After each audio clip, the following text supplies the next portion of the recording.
Hey, good morning, everybody. This is Corey Webb, just coming to you live, just letting you know that the Corey Webb Show is on its way. And just check out this video clip. The Corey Webb Show takes a weekly trip down memory lane with segments that include entertainment, news, tech, reviews, culture, interesting topics of discussion, special guests, and of course, the music that is the soundtrack of our lives. That's right, we bring you classic memories from the 70s, 80s, 90s, and now. Log on to www.coreywebb.com for details.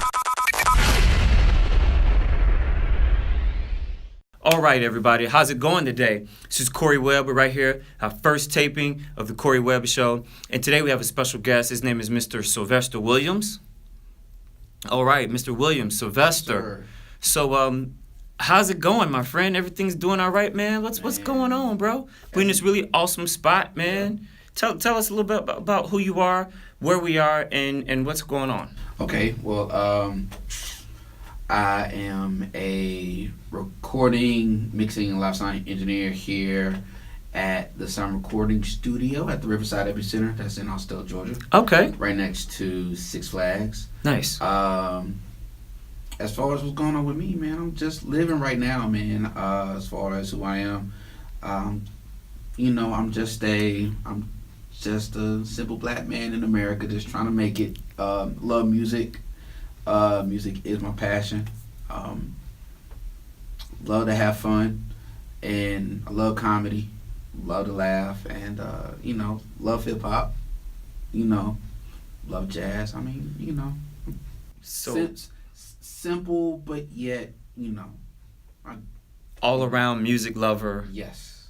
Live sound recording engineer. Yes, sir. We're sitting in the recording studio, so controlled room. Yes. A controlled scenario recording engineer. Yes. Do you mix as well? Yes, I do. Oh, right. Okay, so great. So listen, everybody. Right here on the Corey Webb Show, we bring you all the coolest people. You always hear about all these movers and shakers that's going on in Atlanta. Everybody's popping. Everybody's doing their thing.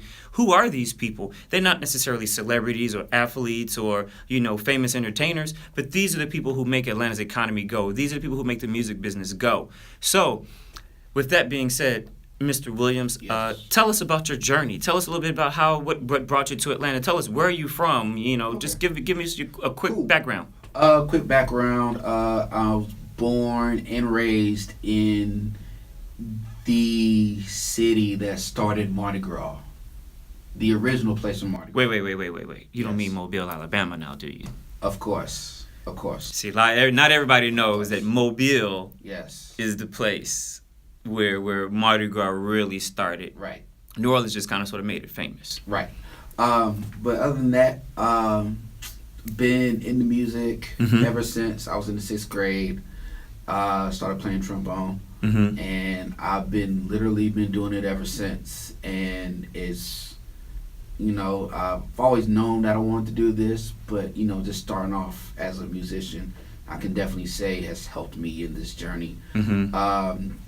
Lived in Minnesota for a couple of years, but majority of my life was spent in Mobile, Alabama. With the family for a few years. Marched in 100. Shout out to March 100. Got my bachelor's degree at University of South Alabama. Go Jags. And I'm in Atlanta now, just trying to pursue a lifelong dream. Okay, so that's really awesome, man. So you mentioned your educational background. Yes. So as a recording engineer, is that where you got your training to become a recording engineer? Was at FAMU and at University of South Alabama? Actually, it wasn't in between those two schools. I went to the school in Minneapolis, Minnesota, called the Institute of Production and Recording. Ah, okay. So that's where I learned. I had an excellent foundation as far as when it comes to audio engineering. I got taught by some really, really, really great engineers and just really, really great people. Tom Tucker, Sr., Steve Hodge, just to name a couple. Okay. So, that's where I learned majority of the stuff that I needed to learn in order to be able to function in the workplace. Gotcha. So you have the traditional college route along with the specialized training route. Right. That roll that into one package, and now that makes the wonderful engineer that we have sitting here in front of us. So I've been told. Gotcha. So let's talk about it a little bit. What as a recording engineer, who has worked with a variety of different artists, from rap acts to gospel acts to country rock and so on and so forth, I'm sure. What would you say is your favorite genre of music to work with? And then followed up by, which do you prefer to do? Do you prefer to work with a solo act or a group? Honestly, I don't think I have one particular genre that I like to focus on. Because I have such a wide variety of music that I like. It's really hard to pick out one. Now, yes, I do listen to a lot of rap. A lot of rap and a lot of hip hop. But I also like to do R&B. Okay. One thing that can always get me real excited is some great backgrounds, vocals. So I love a good R&B song. I love the drive of rock and alternative. I love gospel because gospel normally gives me good musicians and also great background vocals as well. So, but I would have to say my favorite, well, actually all of them are my favorites because I've worked with all of them and I've gotten great stuff out of those specific genres. So those are my favorites that I've worked on. So pretty much rock, country, rap, alternative, yeah, absolutely. Gospel. Absolutely. And that really just comes from listening to different stuff and just hearing this stuff and want to be like, I want to mix that. And Got it. Having that wide variety of stuff that you listen to, it gives you different ideas to do certain stuff. Like, where I may hear something in one genre and be like, I wonder if that would work in hip hop or rap or vice versa. Gotcha. So, we like to keep it fresh. We like to keep it popping, keep it new. Help people. Not only do we inform people here on the Corey Webb Show, but we also want to try to inspire people as well. That's kind of sort of the whole reason why I'm even doing this show. Is just to showcase and show the world that there are people just like you and I, just like everybody watching, who's the regular person who can be successful at doing what it is that they love to do while fulfilling their God-given purpose. So let's talk about that a little bit. Tell me a little bit about what it is that you love to do. Tell me a little bit about that love, that drive, that passion, and how that has gotten you here to Atlanta at this wonderful facility that we're sitting in right now. Well, I being that I've been on both sides of the spectrum, I've been a performer. I was a performer for 8+ years, high school band, college, and did a couple of other performances. I love performing, but I know that my God-given talent is actually being on this side of the glass. And so just even when I was younger, just seeing videos and stuff and seeing clips from videos where they show the studio and I would see the big SSL, I always wanted to know what did that big piece of equipment do. Like, mixing boards have always fascinated me. So, so just one of those things where I would see that constantly in videos and I'd be like, I wanted to be the guy behind the board. I wanted to be that guy. So, just once I really found out what that guy's position name is, it was kind of like I kind of knew that, okay, well, I got to do this, but I got to find a way. But first, I actually wanted to have a good music foundation first. So that's why I spent the extra 2 years at FAM, just to get that strong knowledge foundation about music theory and arranging and all that good stuff. Once I got that, then I left and started that journey. And once I started it and had a great instructor kind of let me know that I made the right choice. I love mixing. I love mixing great music. I love recording great music. I love doing live sound. I cannot focus on one and leave the other because I'll get the itch. You'll hit the ditch? Sorry, I'll get the itch. Oh, get the itch. Gotcha. I'll get the itch, and that's the beautiful thing about this place because it gives me both. So it's one of those things where that was one thing that I worried about, and now that I'm here, I really don't have to worry about it. That's awesome. Yeah. So you get the controlled room studio environment, Right. along with the live concert Yeah. environment. Right. Keeps you on your toes, huh? Yes, it does. All the time. That is so awesome. All the time. So, I believe you said it, from Mobile, Alabama. Yes. You went to FAMU. Yes. You went to South Alabama. Yes. You went to music recording school in Minnesota. Mm-hmm. So after all of that, how does one get from Mobile to this level of the game, this level of the industry where we are now in this wonderful, beautiful $30 million plus facility where you are basically at the helm of all things sound? Perseverance. Okay. Perseverance. Faith. All right. Perseverance, having faith has gotten you to this level, this particular level of the business of where you are now. You know, in the live room situation and in the recording studio situation, it seems to me that you're doing a little bit better or slightly above the fray, if you will, from everybody that calls themselves a producer or everybody that calls themselves an engineer. I mean, here you are, an actual working professional in the field, doing what it is that you do. How does that affect you? How does that? How do you give back? Really is what I'm getting to. How do you help others get to that same level? So then that way, there's somebody that will be able to fulfill your seat once you elevate to the next level. And what is that next level for you? I always try to give my honest advice when it comes to anything.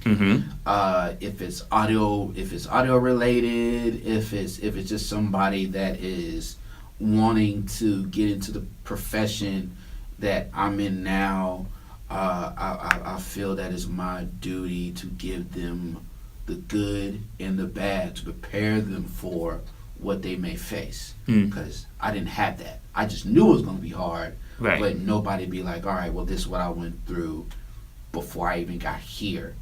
And pretty much knowing that I'm charged with that, it keeps me hungry, because I know that there's somebody out there who is just as hungry as me, who wants to be where I'm at. And so that keeps me on my toes to make sure that I'm doing what I'm supposed to do, but also that hunger that drives me to try to get to where various engineers are, like Leslie Brathwaite, Dave Pensato, a good friend of mine, Jay Brown.